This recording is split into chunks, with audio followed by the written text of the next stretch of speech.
Hello, everyone. I am Vicky Murillo, the director of the Institute of Latin American Studies at Columbia University, and I want to welcome you all on behalf of myself and my co-organizers, Ben Orlov and Gustavo Acenia, to the last session of the Conference on Nature and Society in Latin America. This event has simultaneous translation, and so you can listen to the presentations that are given in English, in Spanish, if you choose in interpretation, the Spanish option, and the other way around, when the presentation is in Spanish, you can choose in the interpretation button at the Zoom, the English version, and you will hear it in English. So, para traducción, por favor, usar la función de Zoom en la parte de abajo de su pantalla, donde dice Interpretation. Si la charla es en inglés, se aprieta la función que dice español para escucharla en español, y si la charla es en español, lo mismo, se aprieta la función inglés para escucharla en inglés. This conference has been organized by the Institute of Latin American Studies, and it's co-sponsored with the Columbia Global Centers in Rio and Santiago, the Center for the Study of Social Difference, the Institute for Religion, Culture, and Public Life, and the Earth Institute at Columbia University. I want to take this opportunity to thank Monica Trigo and Esteban Andrade for the support in making this conference possible. All prior sessions of the conference can be seen in our YouTube channel and our webpage. The information is in the chat room, as well as information about other activities of the Institute. We have an extraordinary lineup for this closing of the conference. I will introduce now our four distinguished speakers for the roundtable, and my colleague Gustavo Acenia will introduce our distinguished keynote speaker, Marina Silva, later. In this roundtable, we will have Ben Orlov, who is an anthropologist and a professor in the School of International and Public Affairs at Columbia University. He's also the co-director of the master's program in climate and society and a senior research scientist at the International Research Institute for Climate and Society. He has published extensively on the environmental issues, climate change, drawing on extensive fieldwork in the Peruvian Andes, and he's a fellow of the American Association for the Advancement of Sciences and a lead author on 2 reports from the Intergovernmental Panel on Climate Change. We also have the pleasure of having with us Susana Hedge, who's a professor in the Luskin School of Public Affairs at the Institute of the Environment and in the Department of Geography at the University of California, Los Angeles. She also holds an appointment at the Graduate Institute for International Development Studies in Geneva. Her research focuses on regional international development, environmental analysis and policy, environmental history, indigenous knowledge systems, and alternative land use systems.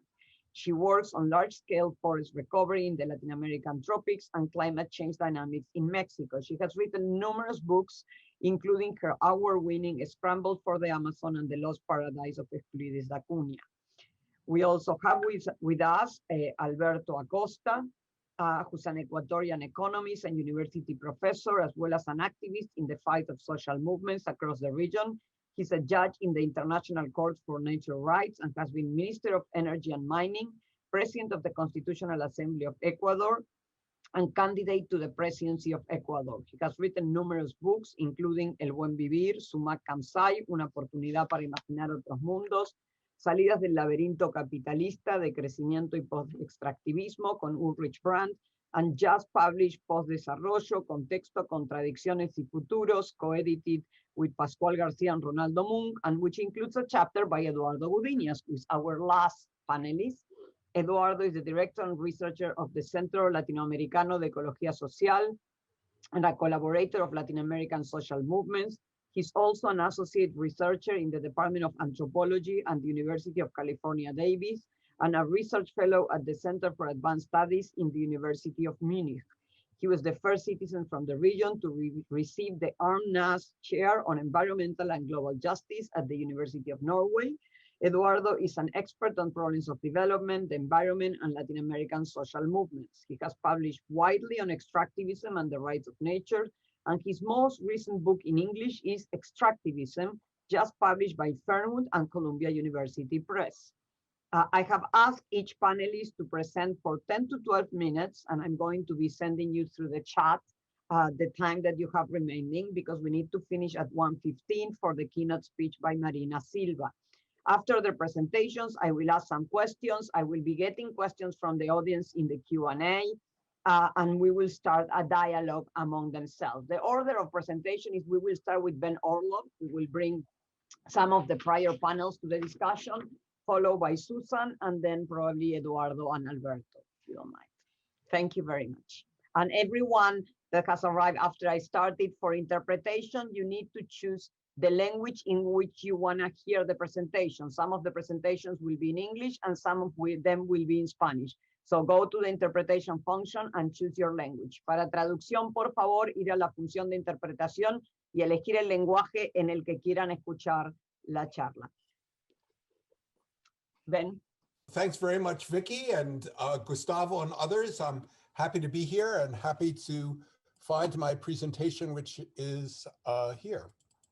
So I'll be talking about linking society and nature. This is the theme of the conference. I'll show here that we look both at different domains of nature and domains of society. And here I'm really covering what have been the previous 4 panels. So that's a total of 16 or 17 presentations. When you think of nature, our panelists have really focused on terrestrial systems, on land, forests, agriculture, thinking of those in terms of resources, biodiversity, pollution, recognizing how powerful extractivism is. Relatively less attention to air. Rajan spoke about forestry and greenhouse gas emissions, but we did not focus as much on the connection to the atmosphere, though climate change is on our minds. And it was interesting to see that water appeared in several different panels, attentive both to water quantity and also water quality, an issue that really emerges from extractivism. We heard Cooperman talking about different municipal systems in Northeast Brazil, Pinedo Vasquez on fishing, an important food resource livelihood for the poor in the Amazon of Peru. Ochoa gave a fascinating discussion on the role of fluvial navigation in Colombia, though I think all of these connect to different types of watersheds. When we think of these domains of nature, there are really several areas, both of environmental quality and human needs. I want to stress that the session Integrating Nature and Society emphasized we need to sustain nature in order to sustain society. Studies of the really powerful impacts of mining in Mexico that hit so many different aspects of human well-being, attentiveness to how the specific policies for maintaining biodiversity in Brazil, really a number of papers on forests, though forests were really conceived not just as part of nature, but very much part of nature and society. All of the forests have human inhabitants. They're all managed locally, even as well as being governed nationally and being covered by international regimes. But if we have 3 natural domains, there also can think of 3 social domains. And politics is really the social domain that comes forward, the one that we spoke most extensively about.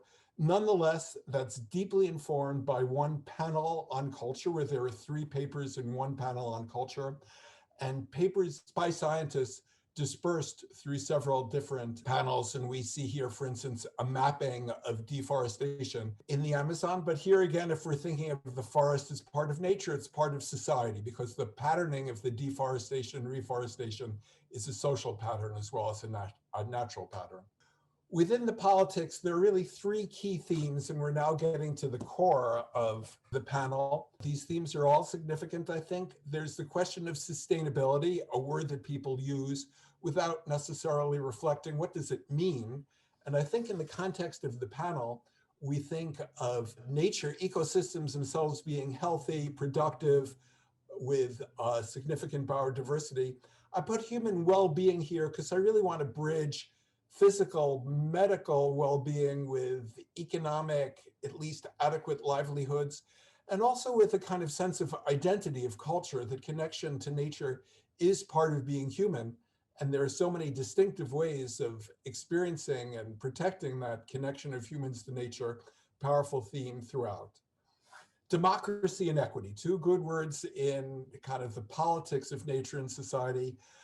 They've emerged as kind of interrelated poles in talks. Though the talks are diverse, we can say that many focus on democracy in terms of procedural justice, of process, of voice, how people present their wishes, how they select collectively between alternatives. And equity, by contrast, is about outcomes, what people are receiving. This is what we call distributive justice, who gets more, who gets less. So I'll move to look at these. Within democracy, a variety of themes. The first is perhaps the most general. What is political agency? Is there some autonomy for action? Can people construct alternatives rather than merely select alternatives presented to them? And we're in an era where democracy is in question in many countries. And so elements that came forward, some were renewal of human rights language, often seen internationally, though constitutionalism, the role of different national constitutions in guaranteeing those rights, electoral politics, something that is changing as the nature of political participation, political parties change. How does electoral politics open spaces for democracy, or to what extent is it a narrow system of control? We have also a good deal of attention to corruption, to transparency. And with the corruption comes also the question of enforcement of laws versus just simply pressure to allow the powerful to do what they wish. Had a fascinating discussion of eco-politics. Again, the space of democracy is not exclusively the space of society. Does nature itself have rights? Does the political totality encompass nature as well as society? There's the Buen Vivir de Alguien Causa. Let me continue here. Pay some attention to the state, such a key theme in politics, power over the environment. Broadly thinking of society, the state is being a political whole and a territorial whole. Number of papers emphasize how state power is uneven. State controls some areas a great deal, others less and less, and other areas where state power is almost absent. Others emphasize the kind of patchiness of state power. Here is one territory with strong state power, and adjacent to it is another where that power is uneven. You can think of things shading from white to gray or of being a kind of mosaic. The national culture itself is also patchy. Fascinating to hear the ways that indigenous communities constitute alternative visions of national culture in art, in almost philosophy. We see, though there's a lot of attention to state power, a number of papers would compare 2 or 3 different countries, we also see the space of power is not contiguous with a nation because nations exist in these international contexts, and there are also these subnational processes.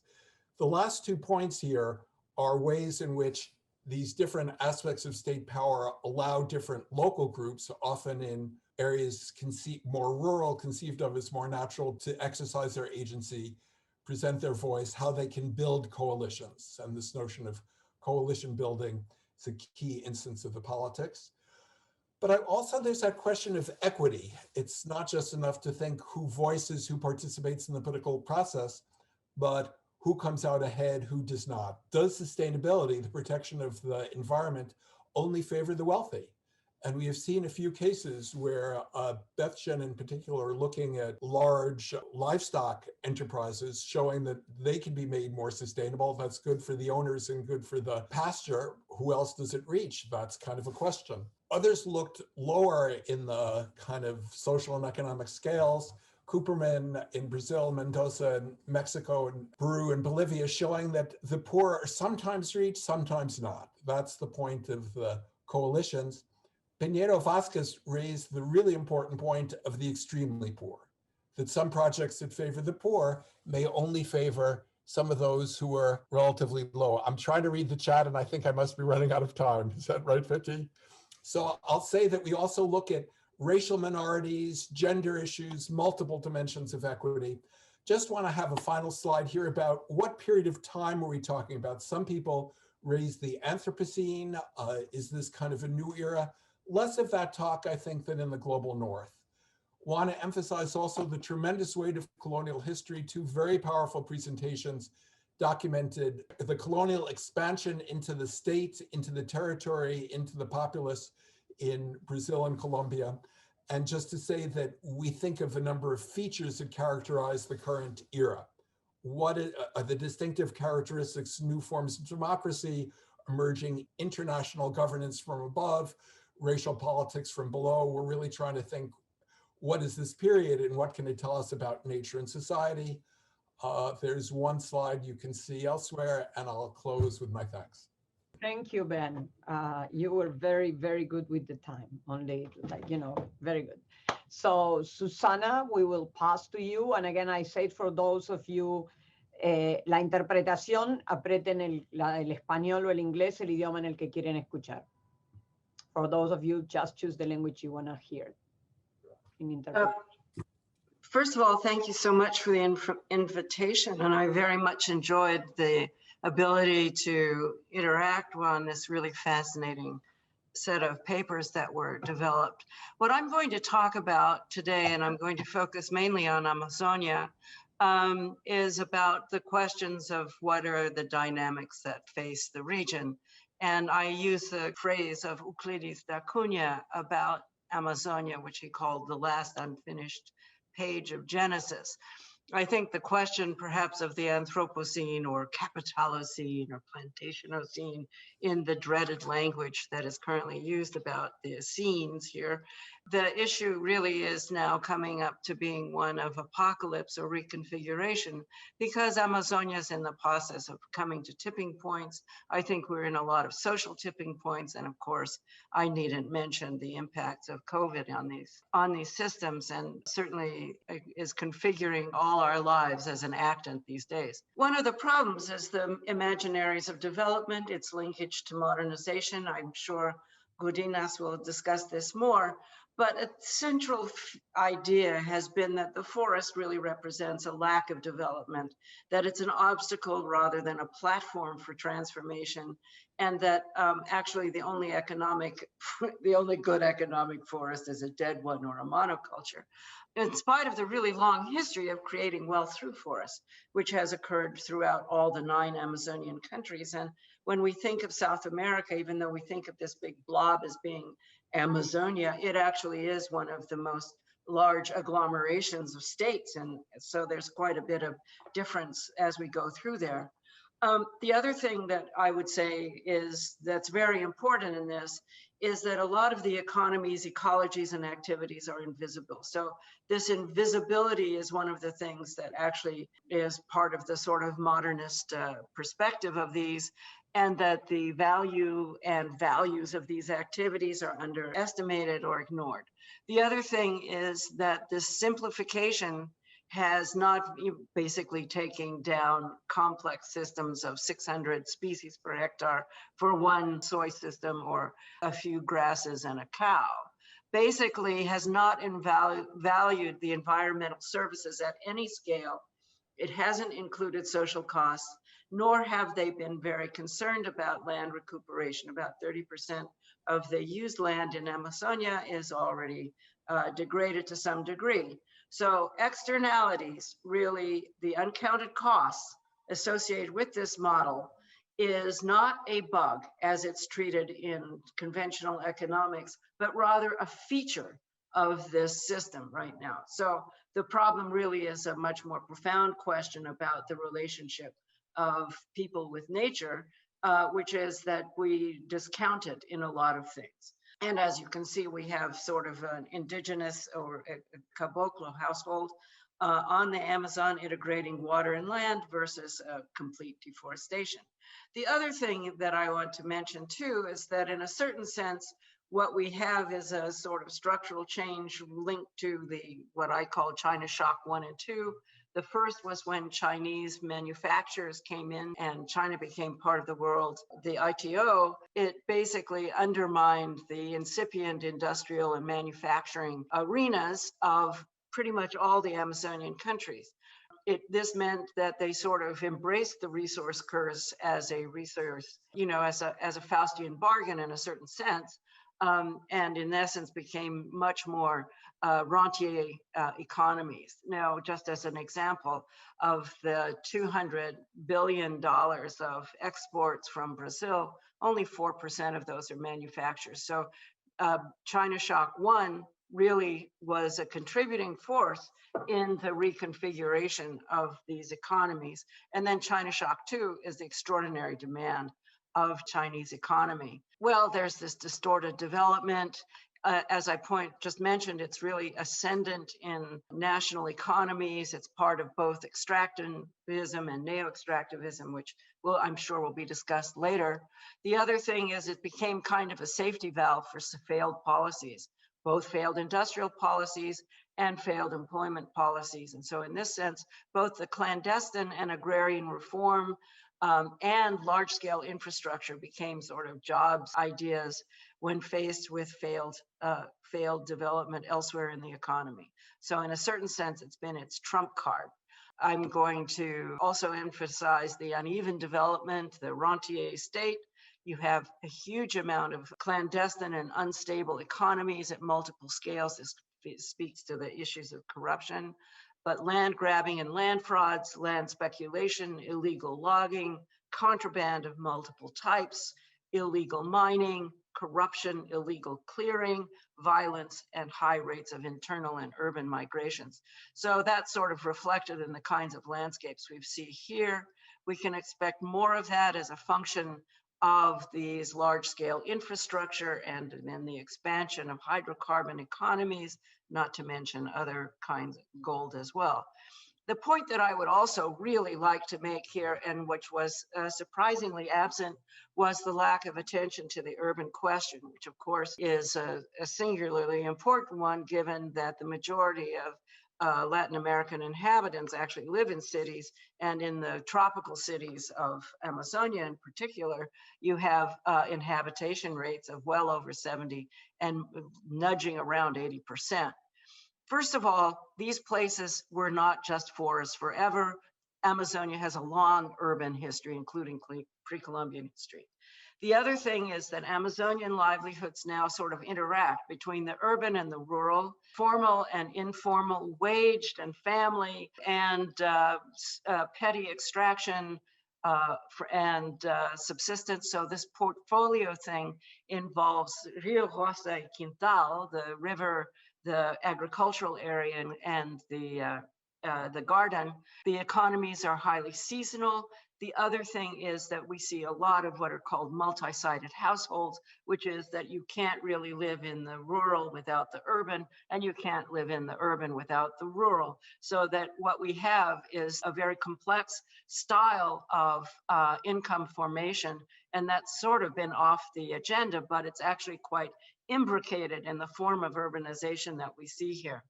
Also, livelihoods in Amazonia depend on banking, on remittances, conditional cash transfers, pensions, and other transfers, but they're really, really precarious.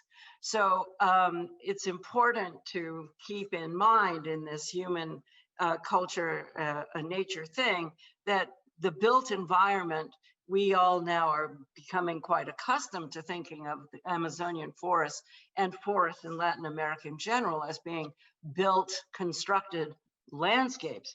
But the built environment is also an urban environment. And in a certain sense, that's fallen out of the calculus, even though these are also active places of evolution. Also, there are no Amazonian, there are no buen vivir solutions without urban ones and rethinking the urban and rural in new ways. So I would say that I love this conference, but the urban, except with a few cases, and I'm thinking of Miguel Vázquez Piñedo, it was largely lapping.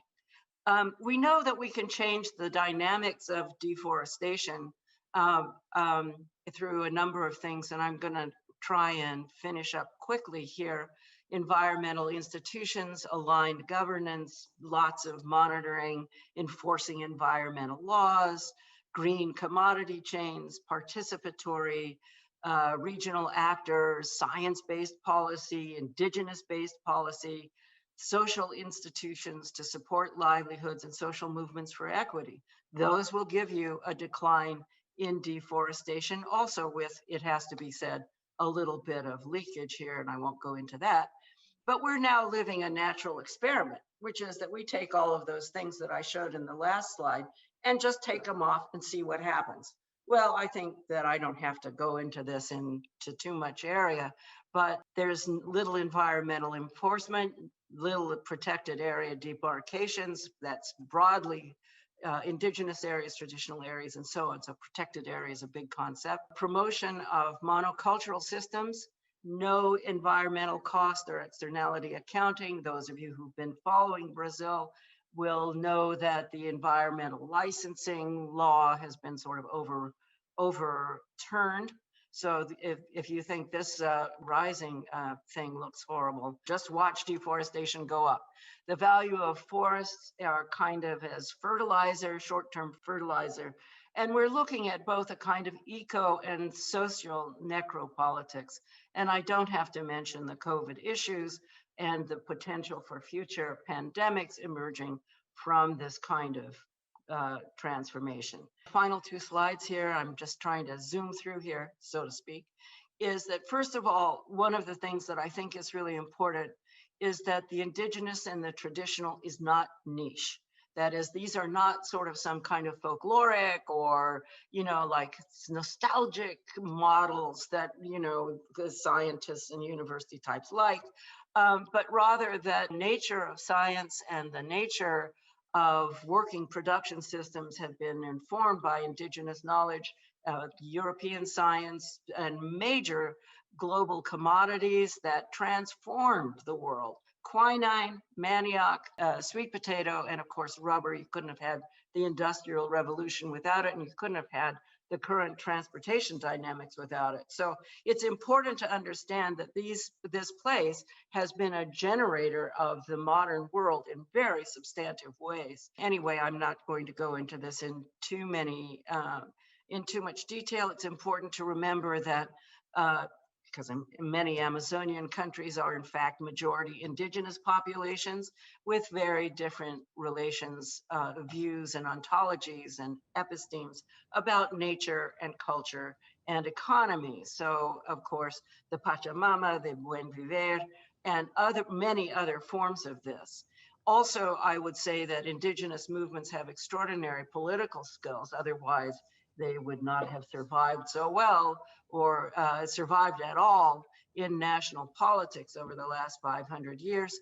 This picture here is actually taken in Geneva. This is Sonia Guajajara, who's been under pressure from the Bolsonaro thing, but simply to point out the issues of human rights, land rights, rights to nature, and rights to autonomy within the context of an international agency. So this idea of somehow these quote unquote primitive people residing in their little villages is perhaps quite inadequate given the current scene. And then you can close because we're over the 12 minutes. I'm gonna finish right now. In any case, paradigms based on resource extraction and commodity agriculture right now are not sustainable and do not bring widespread benefits. We can look at this later, it'll go up on the site. But one of the things is that we need to remember that a forest is one big thing. It has plants, it has animals, it has fungi too, actually. It has people in these forests, in this nature culture thing, but also that it has cities. And any rethinking of the nature culture dynamic that doesn't include cities in the humid tropics is going to come up with solutions that are inadequate. Thank you very much, Susana. That was a really timely reflection, and I think you identify something that we didn't discuss as much. Let me pass the word to Eduardo Gudiñas now. Hola a todos. Gracias por esta invitación. He tenido la ventaja de que he participado de todas las sesiones, excepto una, y por lo tanto voy a aprovechar a introducir algunas ideas, pero a la vez dialogar con algunas de las presentaciones a las que he acompañado en las semanas anteriores. Y también no puedo dejar de agradecer la alegría de verte de nuevo, Alberto, que hace como una semana que no nos vemos. Entonces, para ir directamente al grano, voy a compartir con ustedes una muy breve presentación para ayudarme con unos esquemas. En las distintas presentaciones en este seminario sobre repensar, reconceptualizar la naturaleza, se han hecho múltiples abordajes que extraordinariamente bien ha resumido Bernd Orlopp al inicio de la sesión de hoy. yo quisiera enfatizar la importancia de esa diversidad de aproximaciones que va mucho más allá de la mera práctica académica, del interés académico, del interés de los que están en las universidades y están reflejadas en un debate político. Esta imagen que ustedes ven aquí, que Vicky dijo que parecía una ameba, digamos que representa esquemáticamente el campo de lo moderno, del saber moderno, de nuestras formas de entender, de racionalizar, de eso que ustedes aprenden en la universidad y los profesores enseñan a los alumnos, pero también las afectividades, las sensibilidades e incluso la imaginación y la fantasía sobre la naturaleza.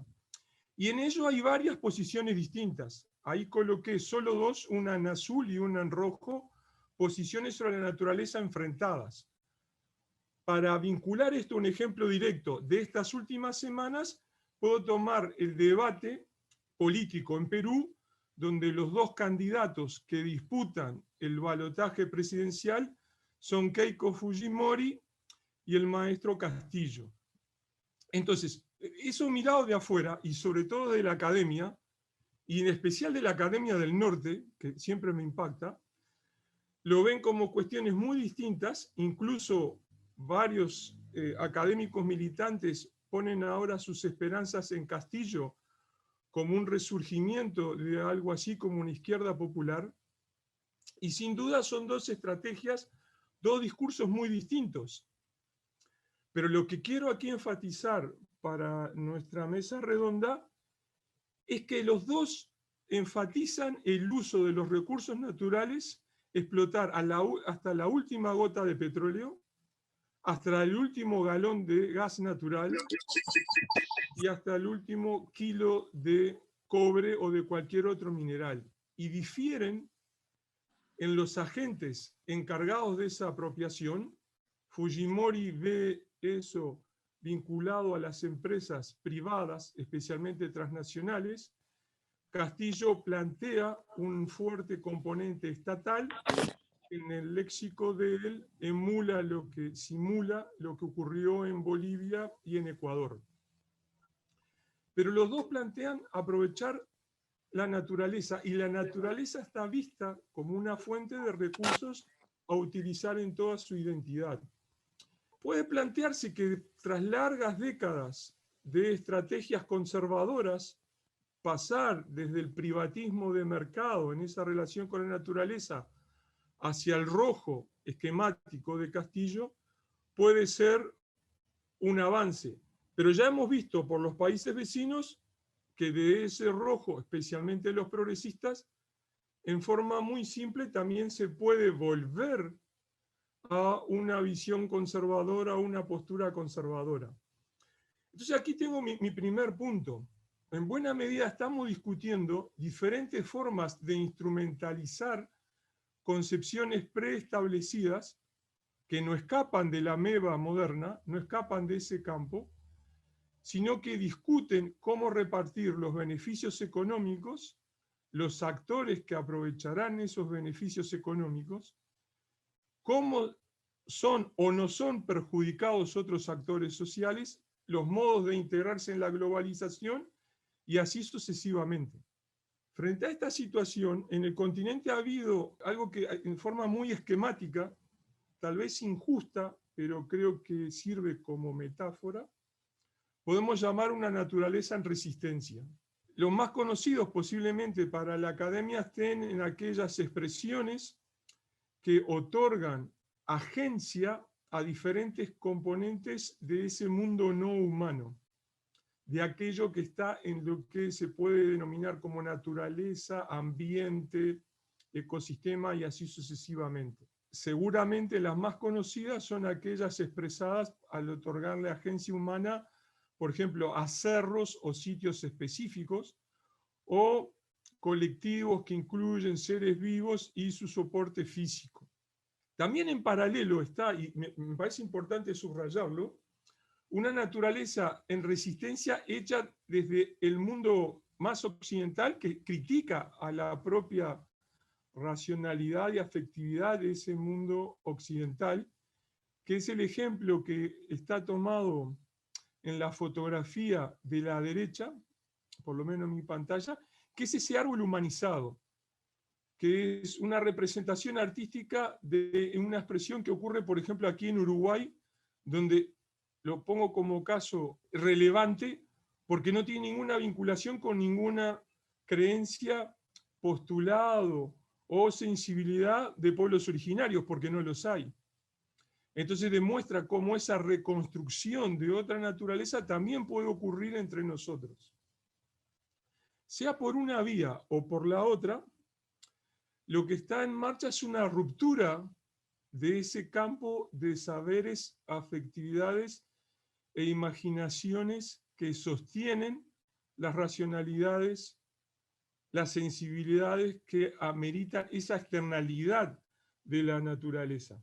Esto no me parece un tema menor. Por ejemplo, tomo algunas de las cosas que se acaban de decir ahora. Cuando Bernd Orlov resumía los componentes de discusión de equidad, yo llegué a conclusiones casi idénticas a las de él repasando las anteriores presentaciones, y lo que me llamaba la atención es que los debates sobre equidad e igualdad en varias de las ponencias estaban referidos a la equidad e igualdad entre humanos, pero no abordaban el concepto con la naturaleza, con lo no humano, porque resulta inconcebible para esa racionalidad moderna hacerlo de esa manera. Los ejemplos que les acabo de introducir exigen una equidad con lo no humano, por lo tanto rompen, fracturan ese conocimiento y esa sensibilidad dada de lo humano. También esto que acaba de decir Susana Hedge de lo invisible me pareció muy sugerente, porque esta apertura, esta fractura que se hace en el campo, en la ameba de Vicky, que queda así denominada, la ameba moderna de Vicky Murillo, en esta fractura permite visibilizar aquello que resulta invisible para los saberes actuales. Esto que les estoy presentando no es una disquisición académica, es una disquisición práctica, urgente y política para el mundo actual. Por supuesto, los académicos le dan nombres a ello. El nombre que yo he tomado, porque me parece el más apropiado, es el de aperturas ontológicas. Me baso ahí en el trabajo de Marisol de la Cadena y otros colegas que seguramente muchos de ustedes conocerán. Esas aperturas ontológicas implican una desobediencia a ese saber y a esa efectividad dada. Implican, por supuesto, anular ese mandato, ese sentido de dominación y control que hay sobre la naturaleza, sobre otros humanos, de los varones sobre las mujeres, de los más veteranos sobre los más jóvenes, y así sucesivamente. Por cuestiones que no puedo explicar ahora aquí, yo estoy convencido a esta altura de que esa situación de dominación y control está muy asociada a un proceso de colonialidad que estuvo siempre dominado por el miedo. Se le tenía miedo a la naturaleza y por eso había que controlarla y dominarla. Eso ya es muy claro en los relatos de los primeros colonizadores en nuestro continente. Le tenían pánico a la naturaleza y la naturaleza, como lo salvaje, tenía que ser dominada y controlada. Los dos sentimientos iban de la mano. Por lo tanto, eso amerita componentes prácticos. ¿Cómo puedo aterrizar y llevar esto a condiciones concretas para las situaciones que se viven hoy? Por ejemplo, necesitamos cambios en la forma de sentir y de pensar. Por lo tanto, retomando el propósito de este seminario, puede haber sin duda una reconceptualización de la naturaleza, pero reconceptualizarla dentro del campo de lo moderno, dentro de la ameba marrón que les mostraba, significa pasar de un tipo de concepción a otra sin abordar esas condiciones básicas, esas raíces profundas de la situación que origina el control y motiva el miedo. Entonces es pasar de hablar de ecosistemas a hablar de ambiente, o transferir el concepto de ambiente al de sistemas humano-ambientales, hablar de preservación o de resiliencia, y así sucesivamente. En cambio, una reconceptualización de otro nivel que apunte a esa esencia implicaría la ruptura y una desobediencia epistemológica precisamente a eso que enseñan, por ejemplo, las universidades. porque es allí donde se reproduce buena parte del conocimiento técnico que explica esta situación. También esto requiere una rebeldía performativa. Varias de las ponencias de las semanas anteriores explicaban diferentes performatividades sobre cómo se concibe la naturaleza. Cuando el biólogo se ubica frente a la montaña, ve un ecosistema. Cuando el artista disfruta de un paisaje, también ve un escenario externo a él. Entonces, siempre se están performando esos ambientes externos.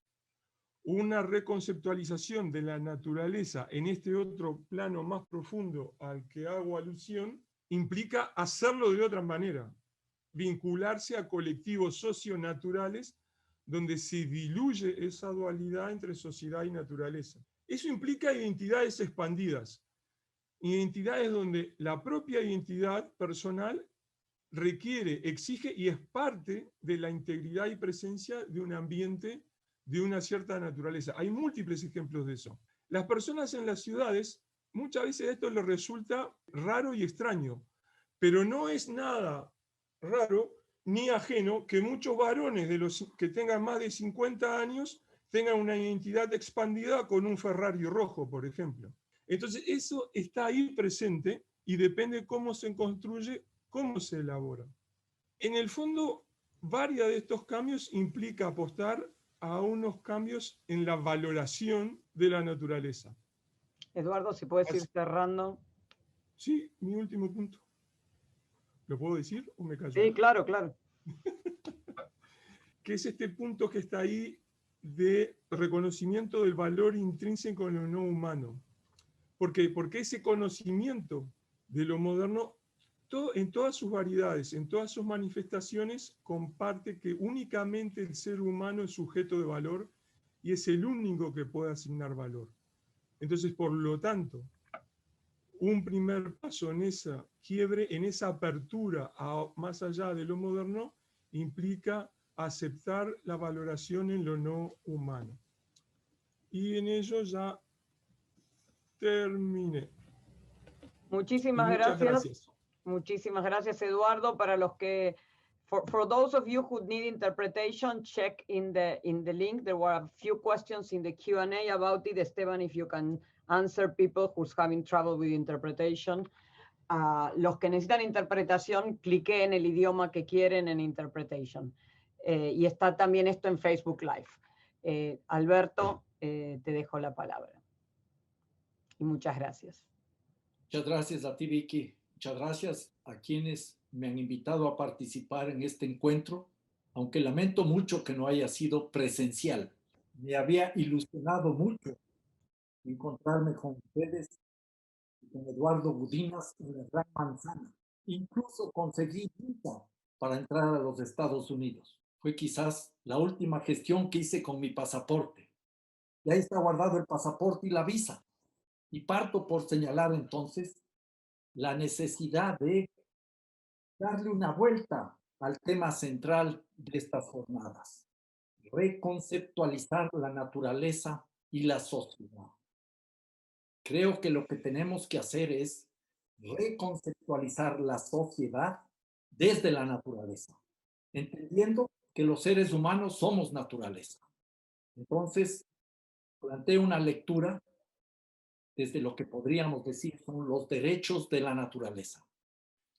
Me parece fundamental que entendamos que el actual momento que está atravesando la humanidad no es simplemente el resultado de accidentes naturales, de problemas generados por el antropoceno, sino que estamos viviendo una situación clara, producto del capitaloceno.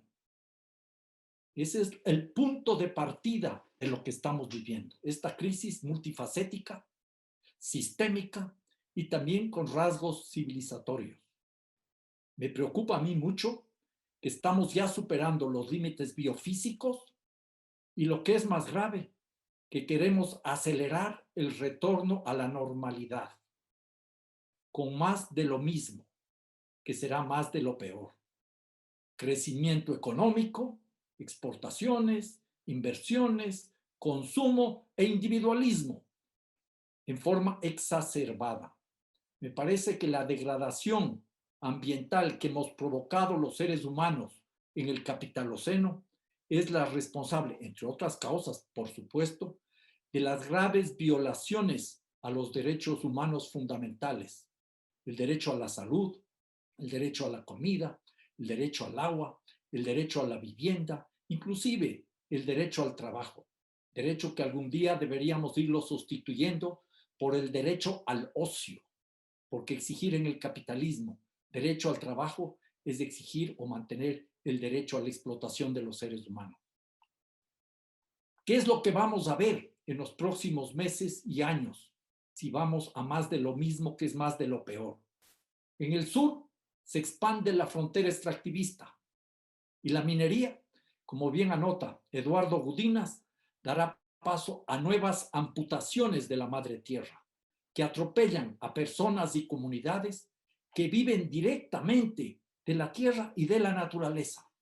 Eso afecta cuerpos, afecta subjetividades, afecta territorios y, por supuesto, en primera línea, a quienes defienden la madre tierra, que reconocen muchos de ellos que la madre tierra no es una metáfora y que tiene valores intrínsecos. Y ahí me sintonizo con lo que señala Eduardo cuando nos presentó ahora un nuevo capítulo de sus amebas.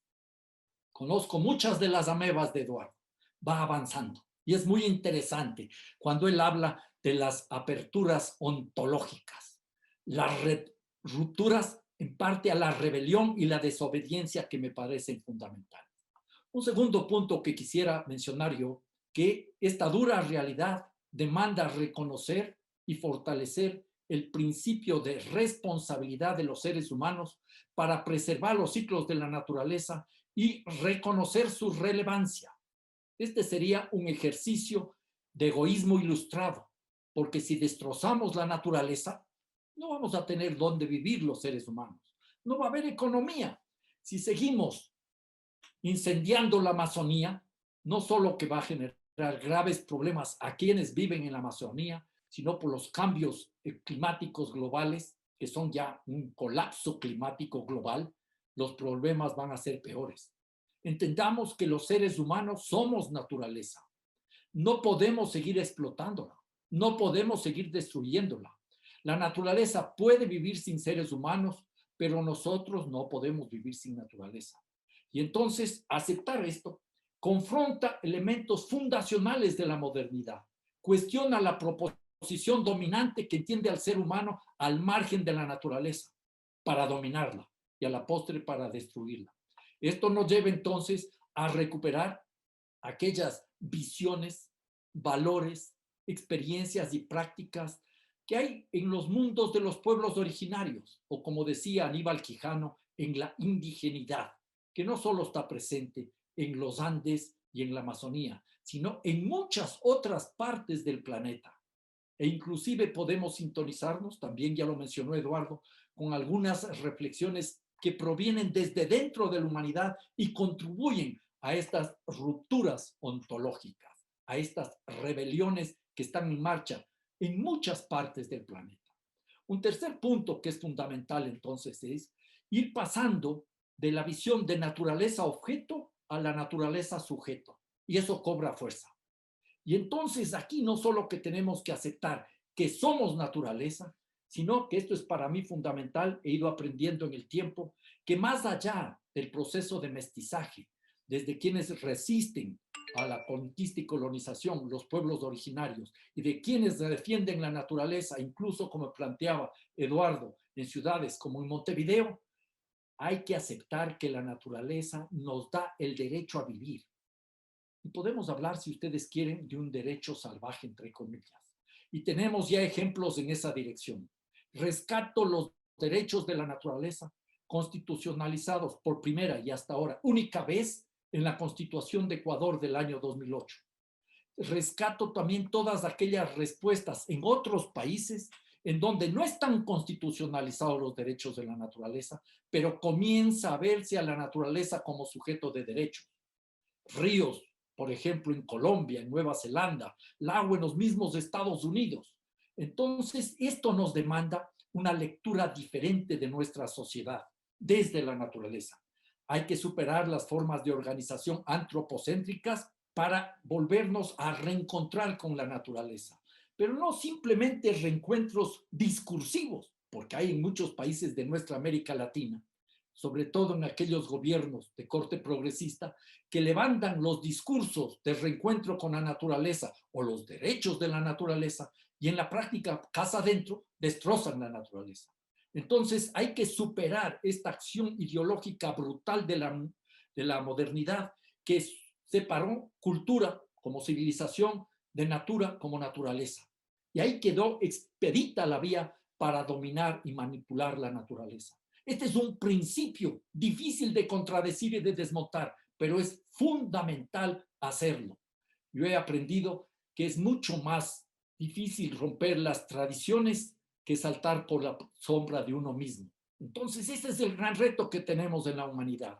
Superar la visión de la naturaleza como su objeto para verle como sujeto. Y reconocer los derechos de la naturaleza nos confronta con un desafío transformador. Ya lo dije, de un enfoque antropocéntrico a uno biocéntrico, que reconozca la indivisibilidad e interdependencia de toda forma de vida, que además mantenga la fuerza propia de los derechos humanos. Los derechos de la naturaleza no son los derechos ambientales. Hay que hacer una diferenciación. No hay el tiempo para profundizar, pero eso me parece básico. Derechos ambientales vienen de los derechos humanos y demandan, por ejemplo, la reparación o la indemnización si el ambiente en la vida de un individuo o una comunidad ha sido afectado. Los derechos de la naturaleza demandan los de la restauración ambiental. Y estos derechos de la naturaleza buscan proteger los ciclos vitales y los procesos evolutivos. No solo las especies amenazadas o las áreas naturales. Se fijan en los ecosistemas y en las colectividades, no solo en los individuos.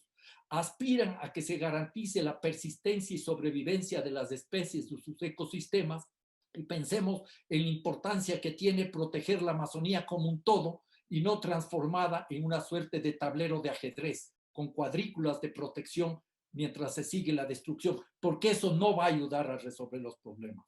Entonces, en ese escenario hay que plantear algo que me parece básico y fundamental, aplicar simultáneamente las dos justicias, la justicia ambiental para las personas y la justicia ecológica para la naturaleza.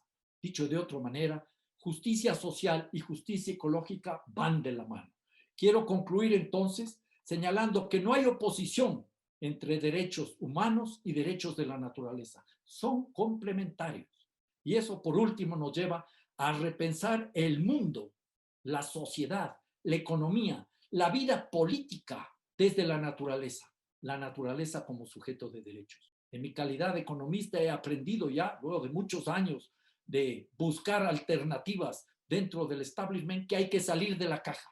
Hay que romper la ameba que nos domina y hay que generar amebas de subversión que nos permitan entonces entender que no hay equilibrio entre economía, sociedad y ecología. El ser humano tiene que estar siempre sobre la economía, pero el ser humano viviendo siempre en armonía con la naturaleza. Otra sociedad demanda entonces incorporar los principios de los cuidados, el principio del reparto, el principio de la reciprocidad. Creo que ese es uno de los grandes retos. Eso implica recuperar la democracia de la tierra. Muchas gracias. Muchas gracias, Alberto. For anyone who wants to make questions, you can go to the Q&A at the bottom of the Zoom and write your questions. Las preguntas las pueden escribir en el Q&A. Voy a empezar, quisiera volver al panel. Voy a hacerla en castellano la pregunta porque ustedes los cuatro entienden castellano. Pero tiene que ver con vincular lo que dijo Susana con lo que dijeron de algún modo Alberto y Eduardo y la presentación de Ben, que es esta idea de movernos hacia esta nueva desobediencia, esta ruptura ontológica, una nueva relación con la naturaleza en el contexto latinoamericano, implica una transición donde la mayoría de la población es una población urbana, y una población no solo urbana, sino una población urbana y pobre, que quiere aumentar su consumo. Y muchas veces ese consumo es tentador hacerlo a expensas de la naturaleza. Es más fácil en las ciudades limitar su consumo cuando se puede, cuando ya los consumos básicos están definidos. Entonces, realmente yo quería, si pueden decir algo más, pensar algo más sobre cómo ven la transición del momento actual a uno en el cual en América Latina se entiendan esos derechos de la naturaleza, considerando que las grandes mayorías son, como dijo Susana, mayorías urbanas y pobres. Sí, no sé si quieren volver al panel o si ustedes mismos quieren hacer preguntas al panel antes de volver. La idea de aperturas ontológicas me parece sumamente importante y abre la posibilidad de coaliciones de humanos y no humanos. Pero Vicky, tu pregunta combina tres elementos que son pobreza, urbanidad y consumo. Y hay que ver que las poblaciones urbanas comprenden grandes grupos indígenas que no solo viven en la selva y en la punta de un cerro los indígenas. Y si pensamos, estoy sumamente consciente de lo que voy a decir viene de una posición de privilegio, pero hay que equilibrar la noción de consumo con la idea de bienestar. Sufre no solo de deficiencias de consumo, sino de otros elementos del bienestar. Y abre quizás sería una forma de empezar una reconceptualización de lo que son sus, digamos, necesidades. This is a really important question. If we could figure out how to shift our ontologies quickly enough, things would be a lot easier. It's important to realize that the modernization ideology and colonial ideologies, but particularly modernization, which, you know, basically disenchanted the world, monetized it, shifted from traditional kinship to a waged world, changed the social relations of production. That took a couple of generations. And the question that we have to address right now is how to do a kind of a shift more quickly. One of the things that I would say is that, as I pointed out in the slide that said indigenous isn't niche, is that actually there's a lot of platforms that can be more hybrid, that are based on indigenous knowledge systems, indigenous buen vivir, indigenous ways of being in the world, but that doesn't preclude sort of the idea of, if you will, multiple modernities, that you don't have to buy the whole animal and you don't have to buy the whole monocultural dynamic. So one of the things is that if we are thinking about diversity, we need to think about cultural diversity as being a foundational strategy, if you will, and I don't mean to use that kind of language, but a foundational positioning for shifting ontologies. And perhaps in a less impositional way. The other thing is that, you know, those of us who are practicing one kind of ontology may find that we no longer have quite the same positioning should more participatory politics move into place. But in the meantime, time is short. So my answer is, one of the things is that repositioning things as cities, as living entities. And again, to get back to Alberto's point, in essence, you can start to reconfigure cities. And if you spend time in tropical Amazonian cities, they are shifting in terms of being neither rural nor urban, but in some kind of hybrid form, because the necessity of livelihood demands it. And this is also the point that was raised by Miguel Vasquez Piñedes. So one of the things is, I think we need to, you know, sort of not go, well, I'm shifting my ontology tomorrow. It's not that easy. If it were, then we could all relax a little bit. But to look for forms of hybridity, to look for places where there's a brecha, where there's openings for other ways of thinking.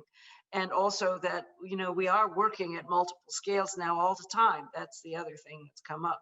So in fact, there may be more possibilities for transforming ontologies than we might think at this exact moment. So I'm optimistic, oddly enough. Eduardo.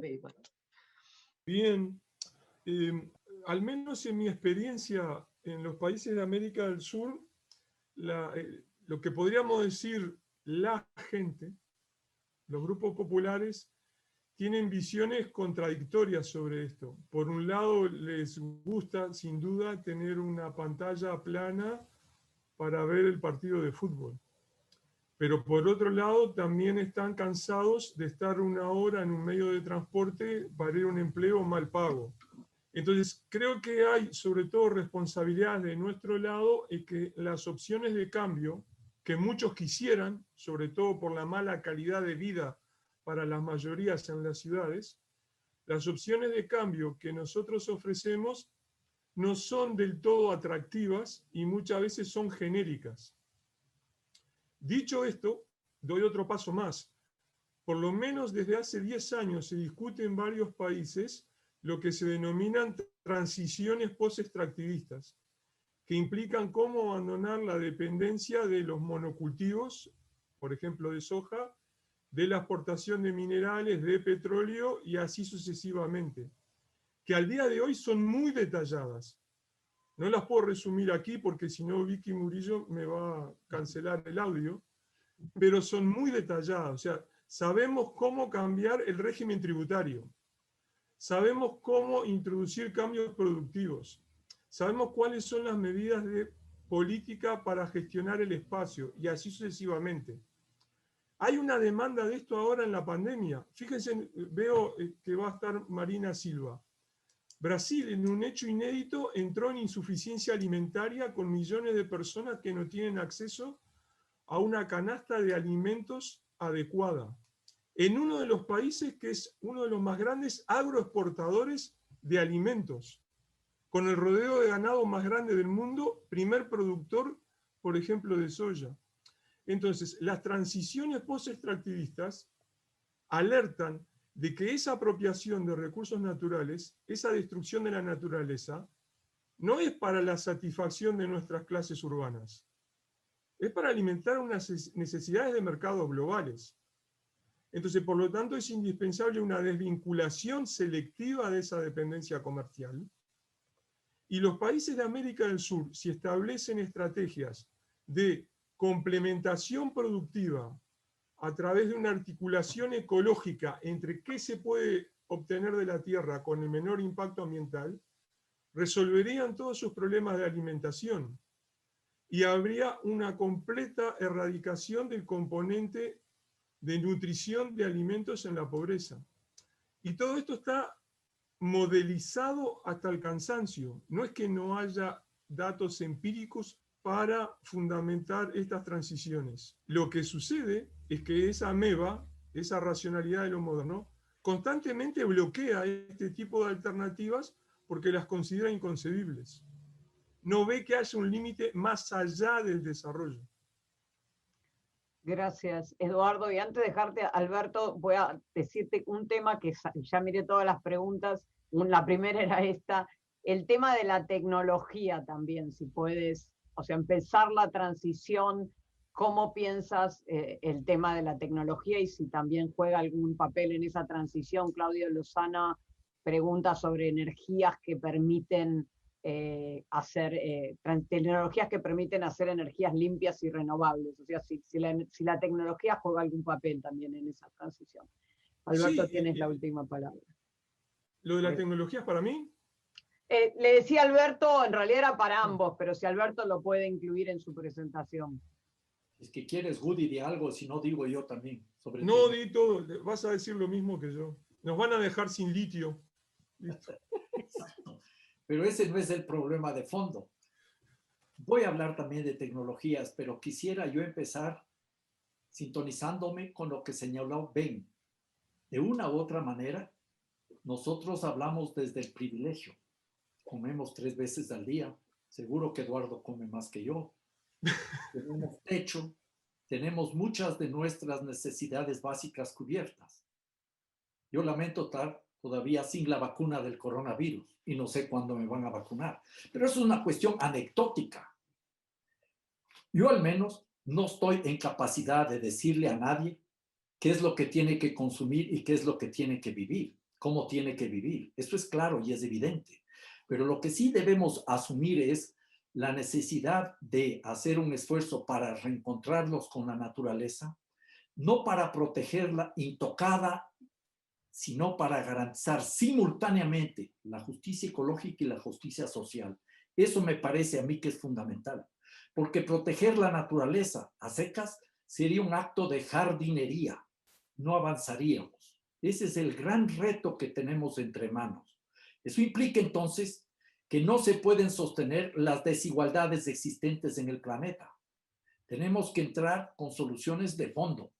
Hay cómo trabajar en el ámbito de las políticas tributarias a partir del principio del que más tiene y más gana, más paga, pero son insuficientes. Una renta básica universal sin condiciones es importante, pero no es suficiente.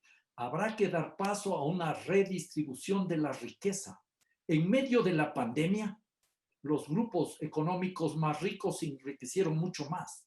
Veía el otro día una especie de reloj donde presentaban, por ejemplo, el caso de Amazon, que por minuto está ganando $1 millón por minuto, y seguramente es más, ¿ya? Y esa realidad perversa es la que tenemos que desmontar. En suma, no se trata aquí simplemente de decir que la gente no tiene derecho a acceder a un Ferrari, como dice Gudinas. No es ni siquiera un tema del color del Ferrari, Woody. El tema aquí es que no podemos seguir alimentando este tipo de sociedad y ciudades donde cada auto que entra, eléctrico o no eléctrico, disminuye la libertad de la gente que no tiene automóvil. Entonces, de ahí hablamos de la tecnología y de la transición energética. ¿Qué es lo que se está haciendo este rato? Me parece fantástico que nos liberemos de la dependencia de los combustibles fósiles. Pero ¿cómo lo estamos haciendo? Ya Gudinas me adelantó la respuesta. Con más minería, el litio. Para los teléfonos celulares, con cobalto. O con coltán, no es cobalto, es coltán. ¿Ya? ¿Y qué es lo que estamos también haciendo para tener los rotores de energía eólica? Estamos destrozando los bosques en las regiones tropicales, en la Amazonía, demandando el palo de balsa, la madera de balsa. ¿Ya? Entonces, estamos pasando de liberarnos de una dependencia de los combustibles fósiles a una mayor destrucción de la naturaleza sin dar respuestas de fondo a los problemas de las ciudades. En las ciudades hay que incorporar criterios de ruralización. ¿Cómo ruralizamos la vida en las ciudades? ¿Cómo generamos otras formas de relacionamiento en las ciudades? Desacelerando la vida tecnológica y ajustada a la demanda del capital. Por eso sirve, por ejemplo, discutir esto del derecho humano al ocio, como una visión para construir otro tipo de ciudades, otro tipo de relaciones. La tecnología puede ser una herramienta que nos ayuda a resolver los problemas, pero tal como vamos, no es así. Concluyo con una cifra que me llamó a mí siempre la atención. En China existen ya más de 400 millones de cámaras de televisión, de ese control visual, para tener un registro, una vigilancia de cada individuo y premiarlo de acuerdo a su comportamiento. Yo creo que esa es la lógica del gran hermano que busca la tecnología para seguir dominando y para tratar de seguir controlando a la naturaleza. Eso no tiene ningún futuro. Vamos caminando hacia una especie de edad media de alta tecnología, en la cual las sociedades ricas siguen externalizando los costos que garantizan que unos grupos reducidos vivan a costa del resto de las poblaciones y de la destrucción de la naturaleza.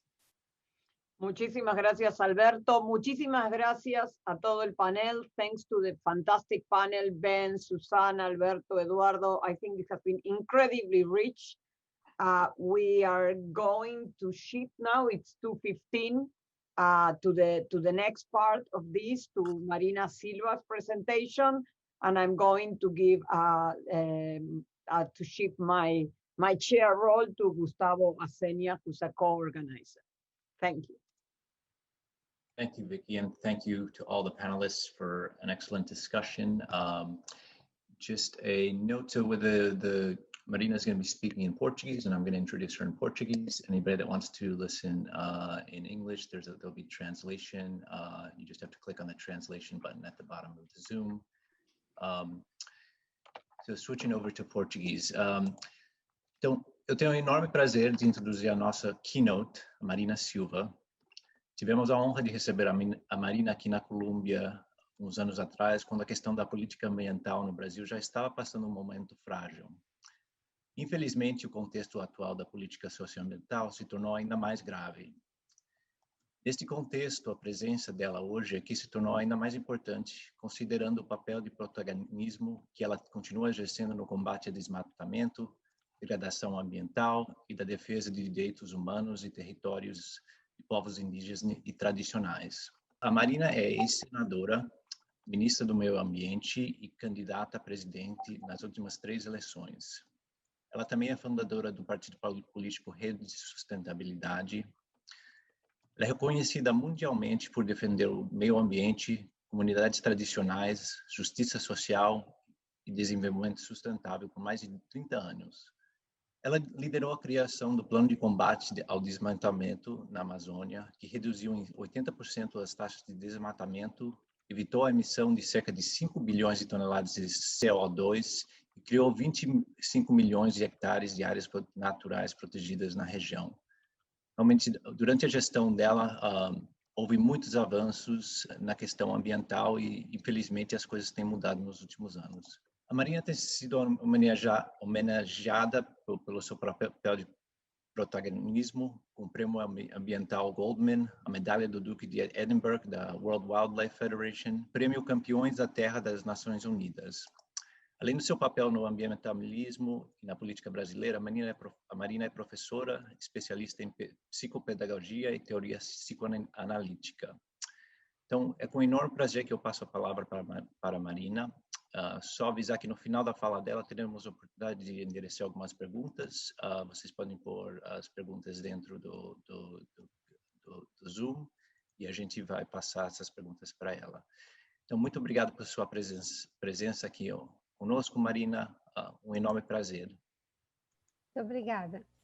Bem, é uma satisfação estar com todos vocês e eu quero começar cumprimentando o amigo Gustavo Azenha, que acaba de me fazer essa apresentação, e a todos os membros do Instituto de Estudos Latino-Americanos da Universidade de Colômbia pela realização desse importante diálogo e pelo trabalho de pesquisa que vocês estão fazendo e formação que vocês estão desenvolvendo.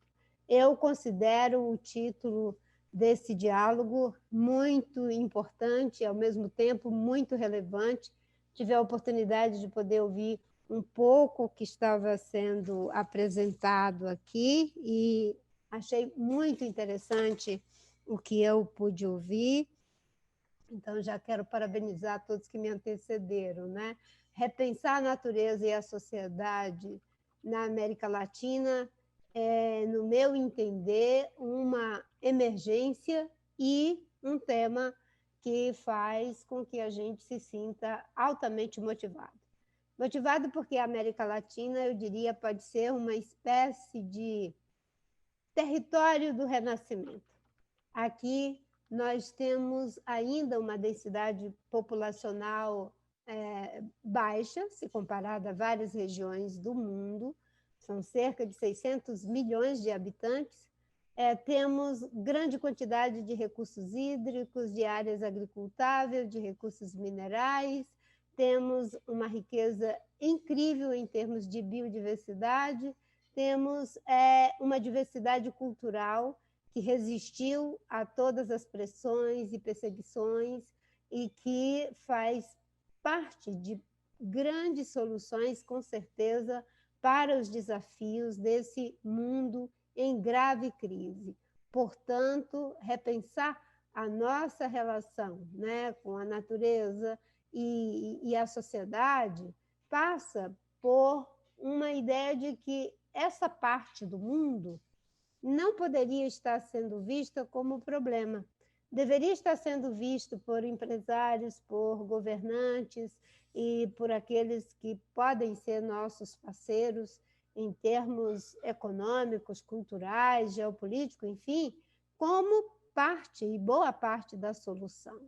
E após algumas décadas de avanço, e é isso que hoje nos deixa bastante preocupados, né, que tivemos aqui na América Latina, a gente percebe agora uma grande quantidade de retrocessos. E são retrocessos em várias direções. Eu concordo muito com o que eu ouvi anteriormente, né, de que mesmo governos ditos progressistas, quando ganham as eleições, acho que foi o Alberto Acosta que falou, né, ganham as eleições, acabam fazendo tudo na contramão daquilo que usaram como plataforma e como suas campanhas políticas. Então, agora, na América Latina, nós vemos retrocessos em vários países e são retrocessos também em vários aspectos que a gente já tinha considerado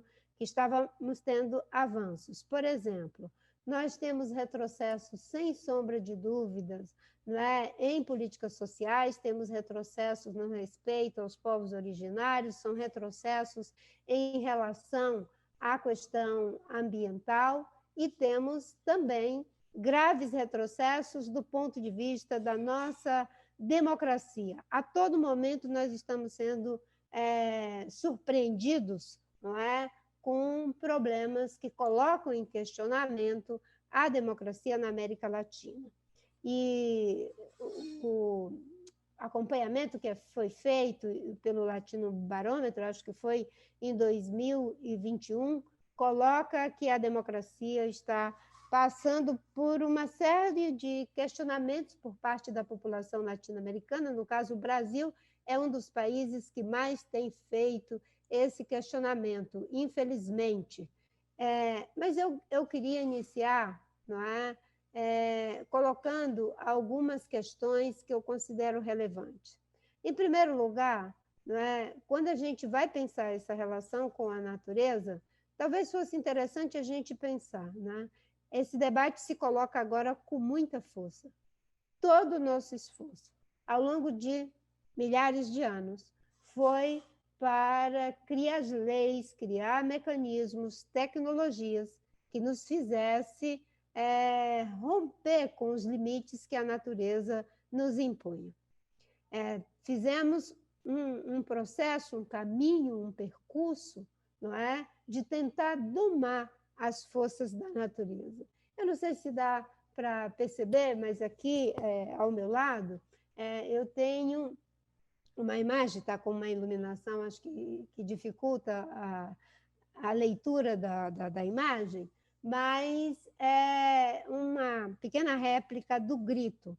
Para mim, essa obra de arte, ela é muito, muito significativa, porque quando eu visitei o Museu Nacional da Noruega, e o curador me explicou que, na percepção deles, o Munch fez essa obra de arte no momento em que havia uma crise de tuberculose, vários problemas, e uma irmã dele havia morrido de tuberculose, e que, num determinado momento, ele teve uma situação de muita angústia no cair da tarde, e que, naquela situação, ele sentiu como se a natureza, as forças da natureza, o estivesse oprimindo, e aquele era um grito do homem face à natureza. Pelo menos essa, né, é uma das versões que é contada. E esse grito dos humanos em relação às forças da natureza, esse suposto poder da natureza, fez com que nos movêssemos milenarmente para tentar suplantar esse suposto poder da natureza. Avançamos tecnologicamente, fomos nos apartando, domando cada vez mais a natureza e fizemos uma inversão. Nos colocamos no lugar de suposto poder em relação à natureza e colocamos a natureza no lugar de um suposto suprir, uma capacidade indefinida e, enfim, infinita de nos suprir de tudo aquilo que queremos. Eu gosto muito da forma como os povos originários, eu sou próxima das populações indígenas, porque nasci, me criei na floresta amazônica, fiquei lá até os 16 anos, com a minha família, que eram extratores de lá. Então, temos uma relação que é muito baseada, né, numa outra forma de conhecimento, uma outra forma de interação com a natureza, onde ela é a nossa moradia, o nosso entretenimento, é também os nossos temores e boa parte dos nossos amores.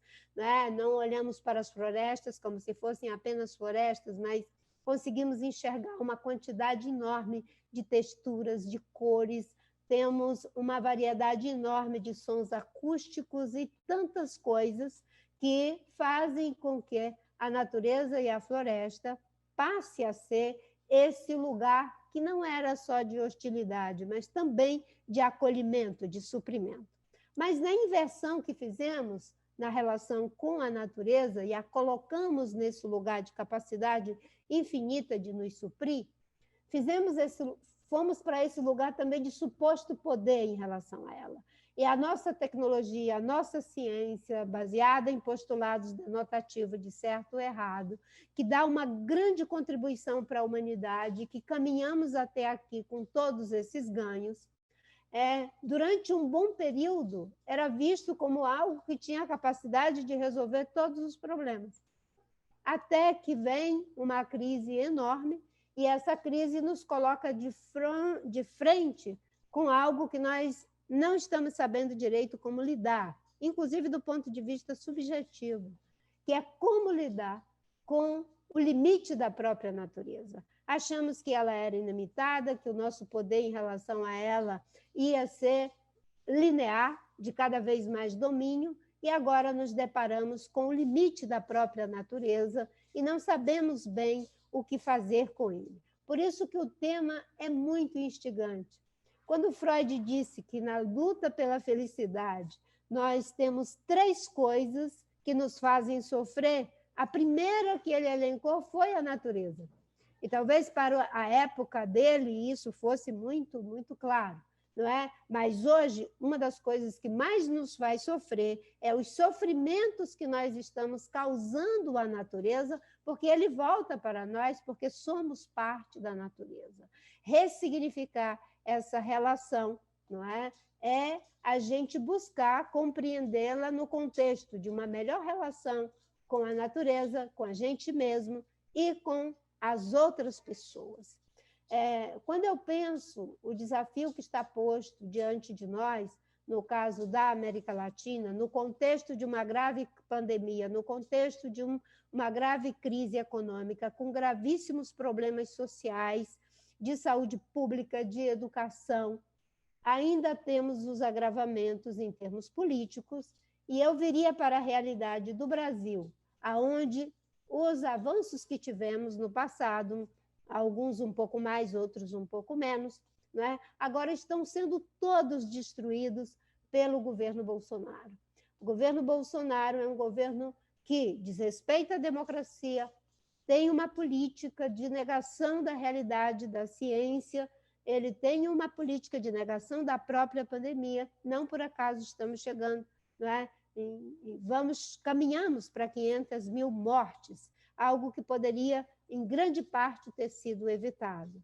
Tem uma relação de muita hostilidade com direitos humanos, a violência aumenta aqui no nosso país, hostilidade em relação aos povos indígenas, um projeto de desenvolvimento econômico que é para o início do século XX, grandes carreteiras, grandes hidrelétricas, mineração, expansão da fronteira agrícola, e ele está acabando com a governança ambiental brasileira.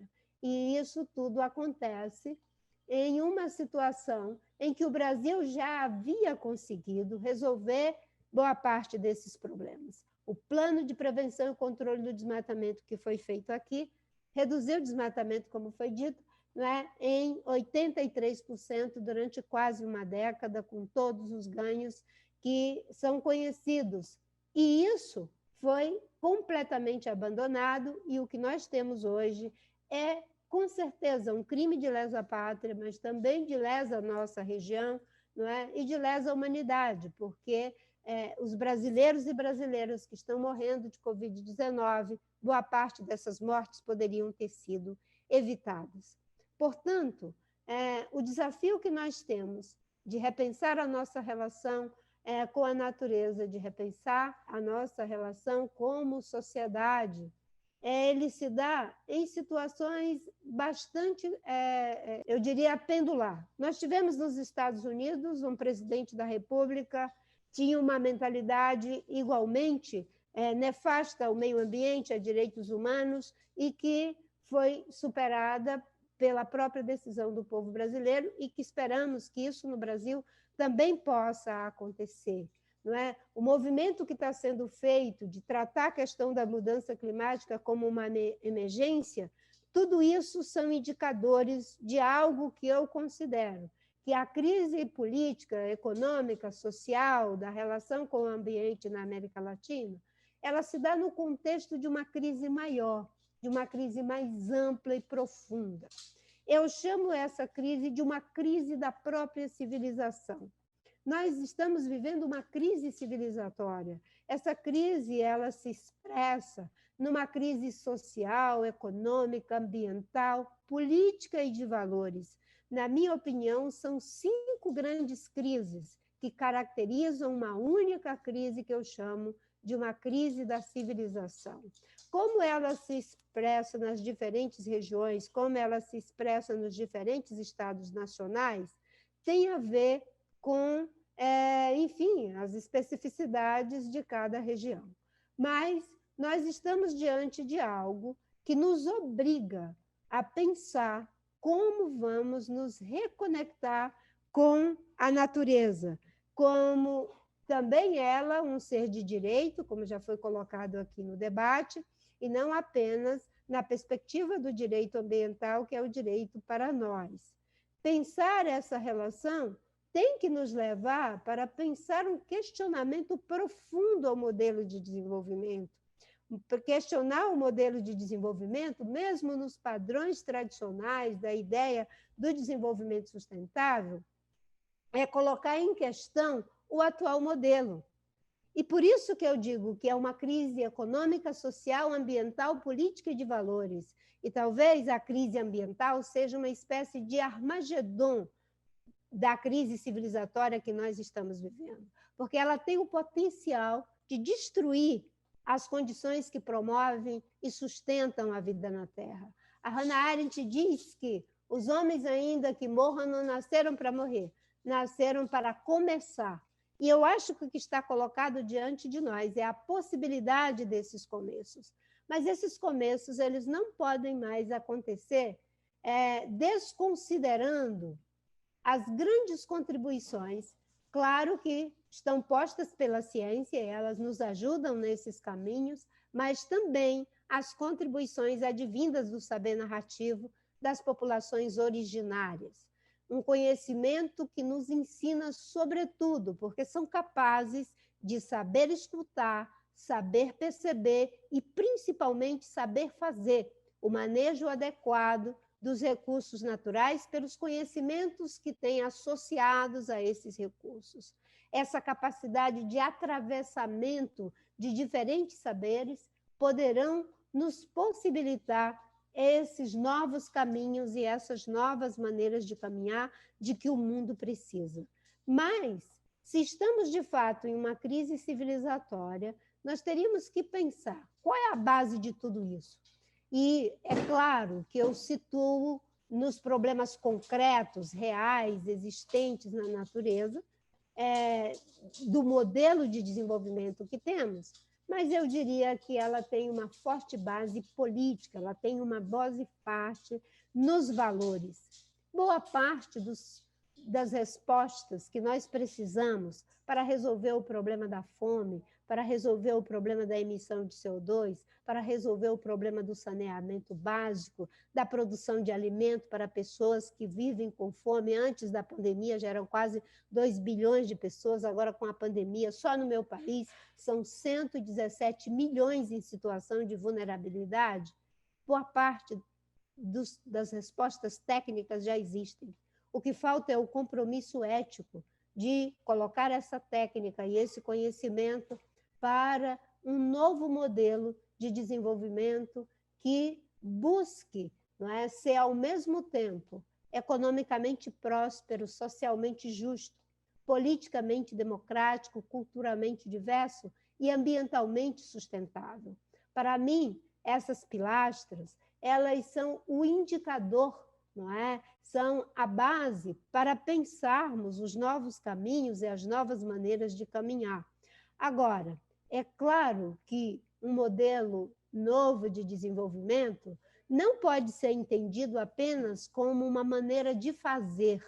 A sustentabilidade não é uma maneira de fazer. Ou mesmo quando a gente pensa a partir do ideário do bem viver, não é só uma maneira de fazer, é uma maneira de ser, é uma visão de mundo, é um ideal de vida, que muitas vezes podem ainda nem estar conformado, porque o sentido, como diz o Lacan, aparece só depois, né? Pode ainda não estar conformado em uma teoria, em um paradigma, mas é isso, e é para isso que nós estamos nos movendo, se quisermos preservar as condições que promovem e sustentam a vida na Terra. Se quisermos preservar as condições que promovem e sustentam a vida na Terra, nós vamos ter que fazer, como disse o Maralete, que era um conselheiro do Vaticano. Ainda bem que os seres humanos aprenderam a usar a força do vento para navegar bem antes de descobrir sobre as leis da dinâmica eólica. Nós estamos vivendo em uma crise em que temos que usar a força do vento para navegar antes de descobrir as leis da dinâmica eólica em relação a várias frentes que vão sendo abertas. E o bom de tudo isso é que essa técnica que precisa de uma ética para juntar economia com ecologia, para juntar ética com política, para integrar aquilo que se diz e aquilo que se faz, não é? Ela já está em grande parte colocada. Nós já sabemos o que fazer para ter energia renovável. No Brasil, nós podemos ter uma matriz energética 100% limpa. E podemos ter uma matriz energética que, inclusive, não tenha que fazer grandes lagos para geração de energia, de hidroeletricidade, que prejudica comunidades originárias, como é o caso de Belo Monte, por exemplo, de altíssimo impacto ambiental negativo, e que não tinha viabilidade econômica, não tinha viabilidade social, não tinha viabilidade ambiental, quando foi dada a licença. Aliás, aqui no Brasil estão acabando, o governo Bolsonaro acabando com o licenciamento ambiental brasileiro, estabelecendo que, a partir de agora, poderá ser feito por autodeclaração do empreendedor. Enquanto o mundo está vivendo uma emergência global da crise ambiental, que se configura na crise climática, na crise de perda de biodiversidade, de desertificação, dos riscos que estão correndo os oceanos, toda a biota marinha, no Brasil nós caminhamos na contramão de tudo isso. E essa crise civilizatória que nós estamos vivenciando, no meu entendimento, é preciso que a gente olhe para o tamanho, a magnitude do que está acontecendo. Diferentemente de outras civilizações que colapsaram, e muitas civilizações colapsaram. Só que o colapso que nós estamos vivendo, ele é incomparavelmente maior do que o colapso que aconteceu em relação aos gregos, do colapso que aconteceu em relação aos romanos, em relação aos egípcios, às várias civilizações pré-colombianas. Porque essas civilizações, quando colapsaram, elas não tinham como alcançar demograficamente a humanidade inteira.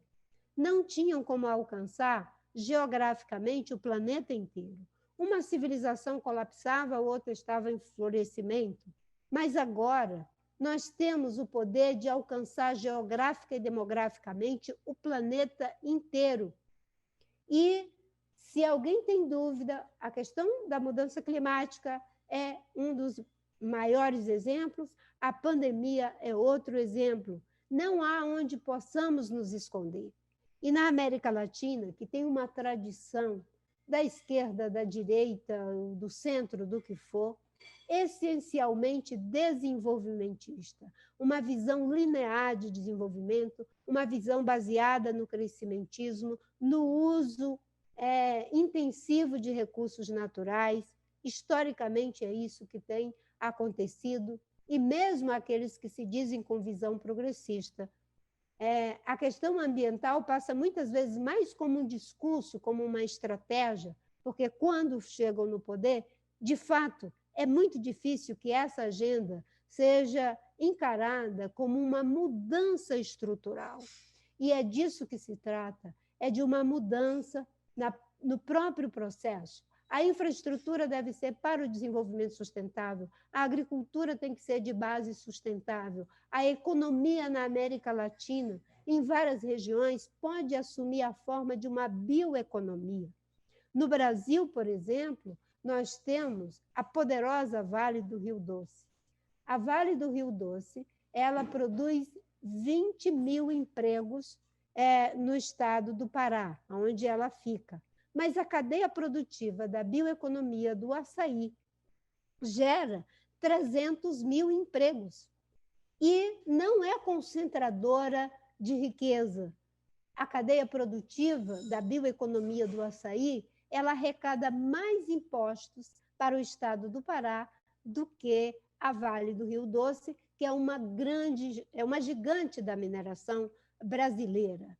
Ou seja, a mudança do modelo de desenvolvimento precisará de grande cooperação técnica, não desconhecendo a colaboração dos saberes tradicionais associados aos recursos naturais, e não é só do ponto de vista de inspiração, é como essas sociedades que são resilientes, que têm rusticidade para lidar com esse novo mundo desconhecido que temos, né, é capaz de nos ensinar, né, essa resiliência social, cultural e até mesmo de como nos sentirmos felizes.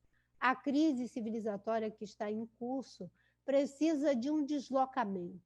Durante boa parte da humanidade, nós fomos orientados pelo ideal do ser.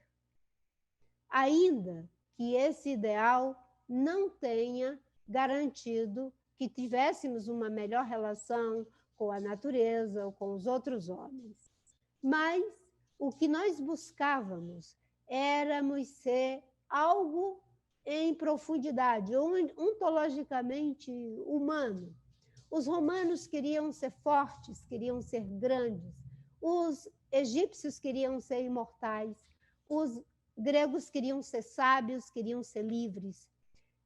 A contribuição desse ideal deu um grande aporte para a democracia, para a medicina, para a filosofia, para o direito. As civilizações originárias deram grandes contribuições e que hoje se configura, não é, no ideário do bem viver. Queriam ser. Na Idade Média, inclusive, as pessoas queriam ser santas.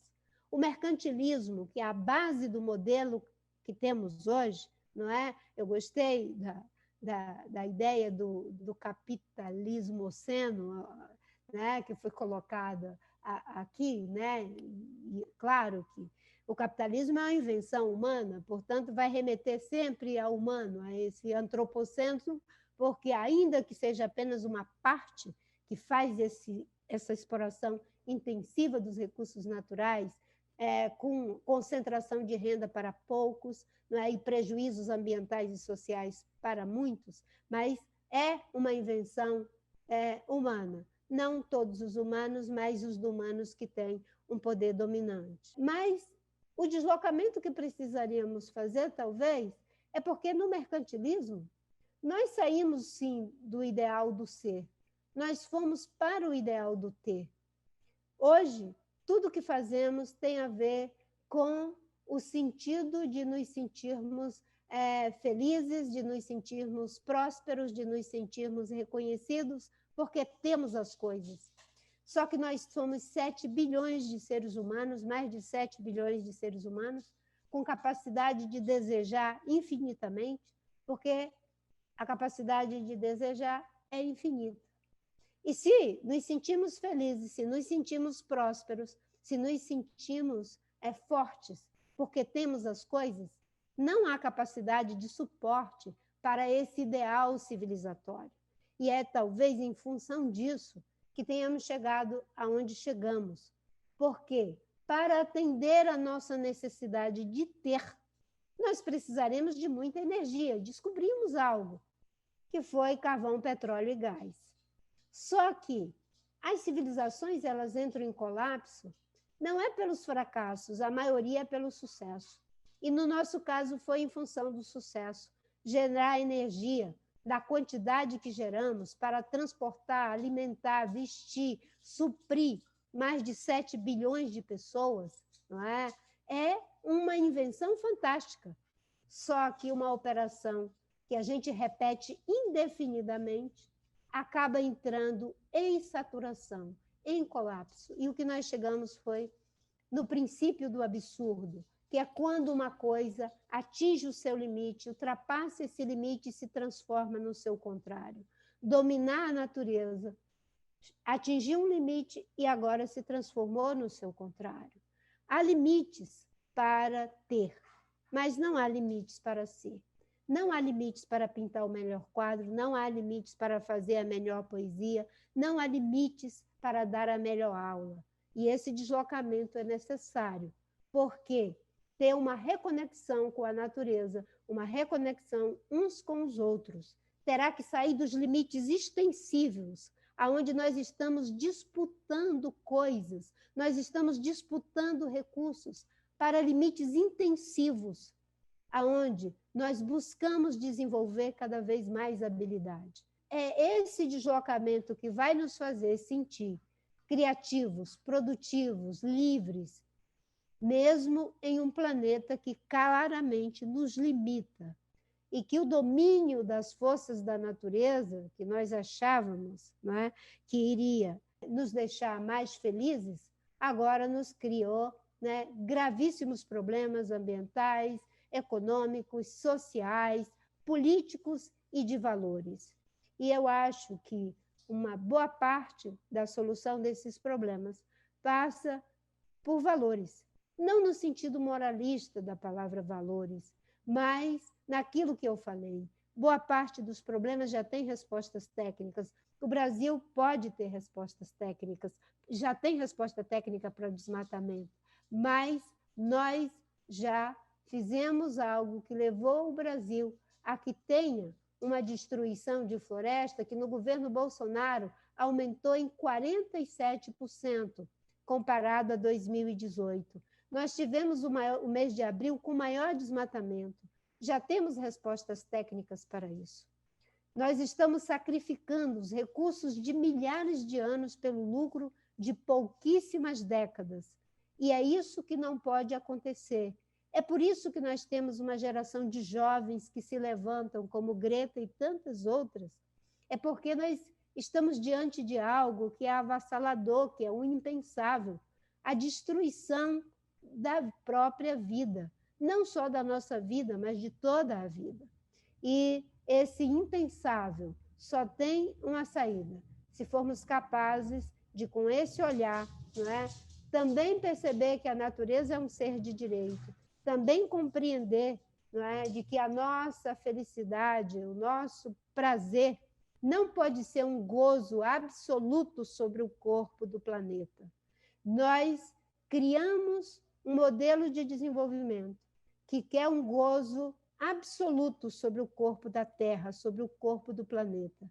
É preciso uma interdição, e essa interdição são leis, são ideais identificatórios que nos leve a respeitar as leis da própria natureza. A natureza tem suas próprias leis e tem um ideal identificatório que reconheça a natureza como ser de direito, que nos reconheça como parte dela, que crie essa cosmovisão que é capaz não de fazer arrodeios, não é?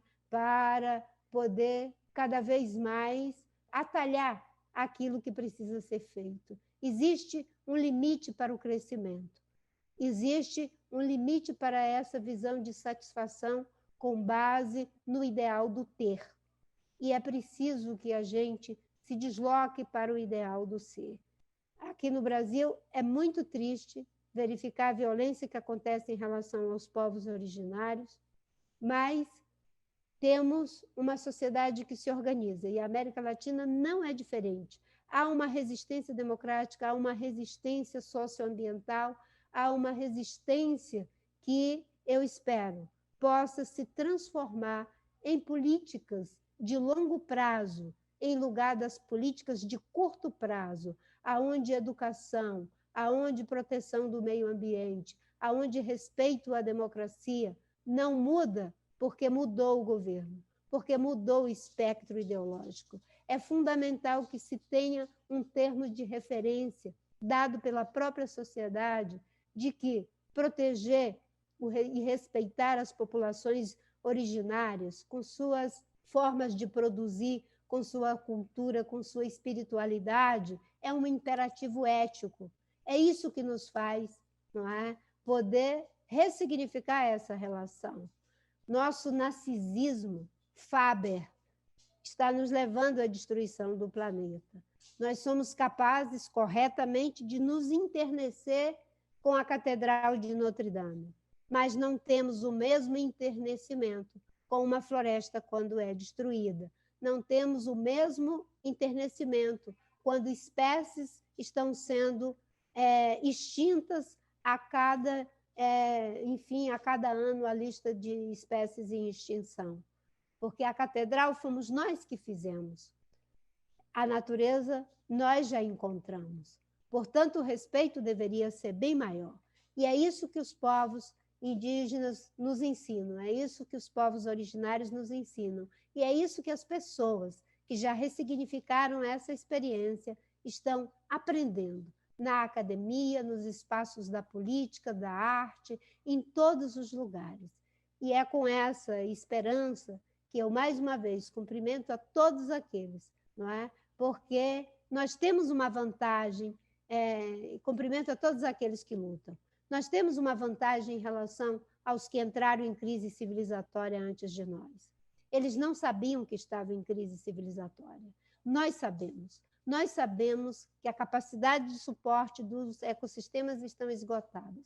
Nós sabemos o valor dos povos originários. Nós sabemos que a nossa ciência tem resposta para muitas coisas, mas não tem resposta para tudo.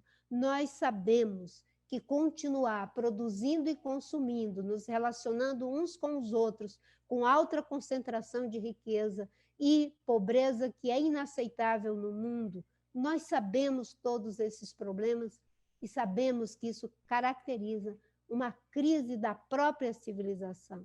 Não mais uma crise na civilização, como disse o Freud, mas da própria civilização. E porque sabemos, é possível que possamos fazer a mudança.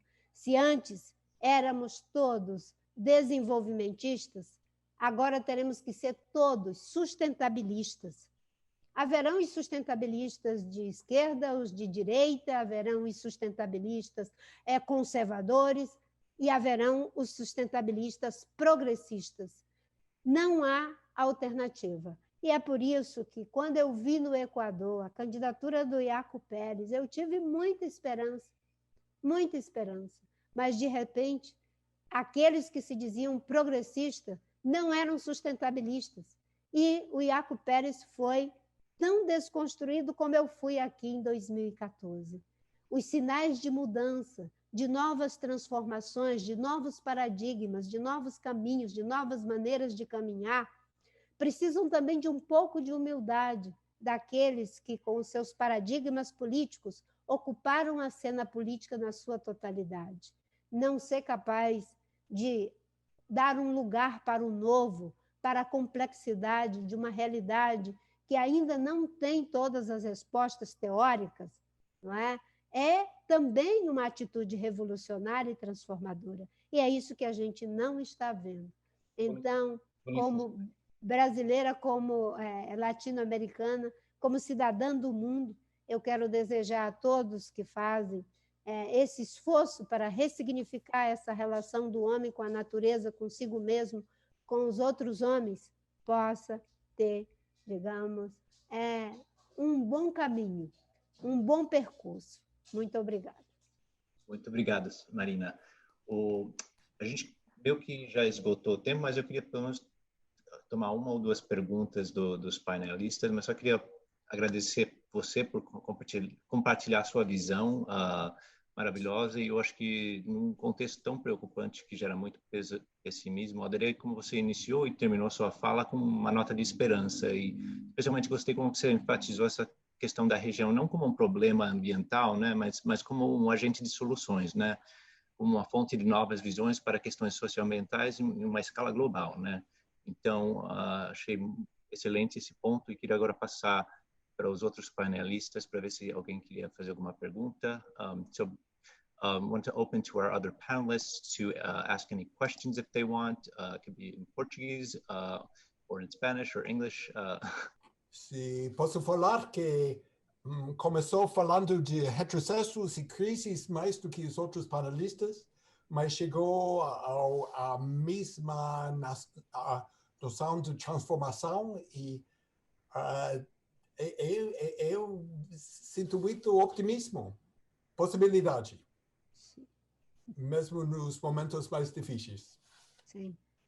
Eu costumo dizer que, diante dessa situação de crise, não temos que ser nem pessimistas nem otimistas, nós temos que ser persistentes. É a persistência que vai fazer a diferença. E essa persistência, claro, ela acabará gerando bons resultados. Eu acho que o mundo está precisando cada vez mais desse atravessamento do lugar do sonho, dos ideais identificatórios. A Revolução Francesa, por exemplo, com liberdade, igualdade, fraternidade, que não se realizou, mas foram ideais que nos trouxeram até aqui. Saímos de 1 bilhão de pessoas para mais de 7 bilhões de pessoas. Quais são os ideais identificatórios que nos moverão para um novo ciclo de prosperidade em que, né, os problemas que nós já vivenciamos e que nos trouxe a esse colapso, eles possam ser efetivamente superados. Então, eu tenho esperança. Alberto, Eduardo, ¿querían hacer algún comentario? Bueno, a mí me gustaría, muy agradecido por la fala Marina Silva, este punto que ella introduce de la distinción entre el progresismo y una nueva izquierda, donde ella refiere al ejemplo de Yacu Pérez y Pachacutic en Ecuador, me parece uno de los temas actuales más importantes para abordar. Esa es una disputa que está en marcha, que tiene componentes teóricos y conceptuales, y a su vez tiene un reflejo en opciones político-partidarias. La misma disputa está en este momento en marcha en la elección de asambleístas a la constituyente en Chile. En Chile también hay candidatos que representan el progresismo, donde intentan organizar el desarrollo de otra manera. Por ejemplo, insisten en mantener la minería con una mayor presencia de empresas estatales, pero no discuten el impacto ambiental, social o territorial de esa minería. Y candidatos independientes que desde ese progresismo más de una vez son atacados y cuestionados como representantes de ideas conservadoras. En la misma contradicción operan estas semanas en Bolivia, donde hay una discusión en marcha en la Cámara de Diputados si aprobar o no unos proyectos de ley sobre derechos de la naturaleza, un defensor de la naturaleza y una ley de ecocidio. También esa situación de alguna manera está presente en la irrupción muy violenta por la represión policial en Colombia. Sí. Porque si ustedes ven lo que ha pasado en estos últimos 2-3 días en la región del Cauca, la movilización indígena, la plataforma del CRIC y la minga indígena que están tomando el eje que va de Popayán a Cali, expresa esto que dice Marina Silva y que no corresponden exactamente a las ideas convencionales del manual de política que se traduce del francés, del inglés o del alemán, porque están en esa clave indígena, por ejemplo, en el caso colombiano. Sí. Entonces yo quiero enfatizar la importancia de esta advertencia que ha hecho Marina. Então, acho que a gente já esgotou o tempo, precisamos encerrar. Só se não sei se o Alberto quer fazer algum comentário, ¿quieres hacer algún comentario, Alberto, final? Muy corto. Suscribo las palabras de Eduardo. Es muy preocupante el hecho de que algunos que se ubican en el lado de la izquierda progresista saquen el discurso de defender la madre tierra, pero en la práctica no lo hacen. Sí. Y eso genera enormes distorsiones, enormes confusiones. Lo que sí debe quedar claro, tomo alguna de la reflexión de Marina que me parece muy interesante, es el tema de discutir lo que significa la sustentabilidad. La sustentabilidad es un concepto, no sé si se explique, caucho, que sirve para todo. Todo puede ser sustentable, incluso cuestiones que no son sustentables por definición. Cuando se habla de minería sustentable, eso no existe, eso es imposible, esa es una aberración. Entonces me parece que hay que recuperar el concepto de sustentabilidad desde sus orígenes epistémicos propios incluso de la modernidad, pero recuperando la relación de armonía de los pueblos indígenas, de los pueblos afro con la madre tierra, con la naturaleza. Ese mestizaje de la sustentabilidad vivida en los pueblos indígenas y de la sustentabilidad pensada incluso en la academia puede abrir la puerta para un camino diferente o para caminos diferentes en clave de pluriverso. Pero un asunto me parece clave y fundamental. No encuentro una posibilidad, Marina, de que haya una sustentabilidad desde la derecha conservadora, que quiere garantizar sustentabilidad de la naturaleza y no justicia social. Si no hay justicia social, no habrá justicia ecológica. Sim, eu concordo. Mas por isso que acho que vai, da mesma forma como existiam os desenvolvimentistas progressistas, nós temos pessoas que se importam com a natureza e se a natureza estiver assegurando a vida e o capital, para eles está bem. Para nós, né, há que ter sustentabilidade econômica, social, ambiental, política, ética e eu diria até mesmo estética, porque há uma dimensão da sustentabilidade que é estética. Existem coisas que devem ser preservadas pelo seu valor pictórico, pelo seu valor acústico, pelo seu valor imagético, pelo seu valor simbólico, pelo seu valor histórico, né? A sustentabilidade, quando eu trago para esse lugar do terreno progressista, eu digo, não é uma maneira de fazer, é uma maneira de ser, um ideal de vida, é ser plasmado por esse atravessamento dos povos originários, né? Mas a realidade, com as suas complexidades, nós vamos encontrar aqueles que querem manter o atual sistema, igual o mito de Procusto, né? Tudo eles vão ajustando ao sistema.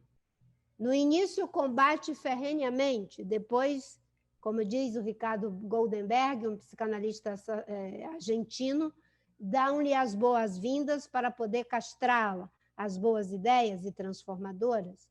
Nós estamos aqui para lutar, e é isso que a academia, os cidadãos, os jovens, os indígenas, temos que trabalhar, para que essas ideias a gente não tenha que abandonar cada conceito com a sua ontologia que se cria com tanta dificuldade, é uma condensação, né? A ideia de sustentabilidade tem uma forte relação com a natureza, modelos que sejam regenerativos, mas eles vão sendo apropriados e a gente vai migrando, nunca a gente consegue ficar com alguma raiz, porque eles vão cortando todas as nossas raízes. Mas eu concordo inteiramente. Não é sustentável se não for do ponto de vista ambiental, social, econômico, cultural, ético, político e estético. Não é sustentável. Vamos encerrar por aqui. Muito obrigado, Marina, por suas observações tão ricas. Queria também agradecer a nossos outros palestrantes, Alberto, Eduardo, Ben y Susana. Y no sé si quieres, Vicky, ¿quieres hacer algunas palabritas para encerrar? Estás en mudo. Solo agradecerle a nuestros panelistas por una conversación muy rica. Muito obrigada, Marina, por la palestra. Thank you to all of the people in attendance for coming to this event. It has been a pleasure, and we will post in the YouTube channel the video of this presentation. Really want to thank everyone for a wonderful discussion.